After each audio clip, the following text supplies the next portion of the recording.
Ya, sementara itu pemirsa, pemerintah Kabupaten Biren melarang keras kepala desa di Kabupaten Biren untuk ikut BIMTEK keluar daerah. Hal itu disampaikan oleh PJ Bupati Biren pada acara silaturahmi dengan tokoh masyarakat dan para kepala desa dari 5 kecamatan dalam wilayah Kabupaten Biren.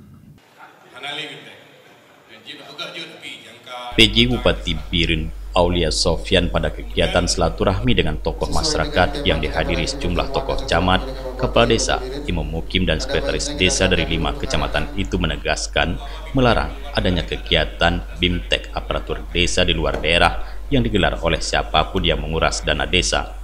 Larangan tersebut disampaikan secara lisan di hadapan para tokoh dan kepala desa pada acara silaturahmi tersebut lantaran adanya keluhan dan keresahan para kepala desa akibat banyaknya pihak yang ingin menjadikan BIMTEK kepala desa sebagai proyek dan menguntungkan pihak-pihak tertentu.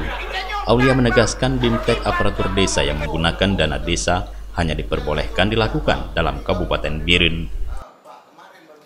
Dengan Forkopimda, arahan dari Pak Kajati kemarin bahwa BIMTEK memang sangat disarankan tidak disarankan, dan kita sudah mengeluarkan edaran itu belum kita cabut.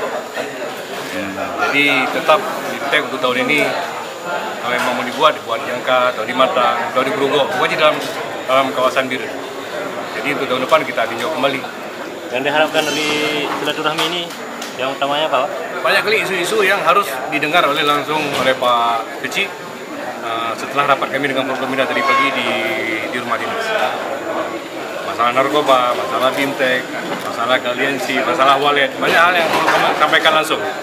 Itu kamu dulu dengan Forkopimda, harapan kecil-kecil lagi nyo. Kamu dulu lagi, apalagi mau pemilu kan. Kita nggak mau gonjang-ganjing di Biren, harus stabil politik.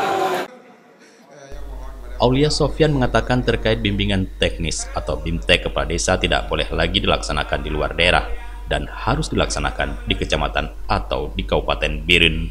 Dari Biren, tim liputan Aceh TV melaporkan.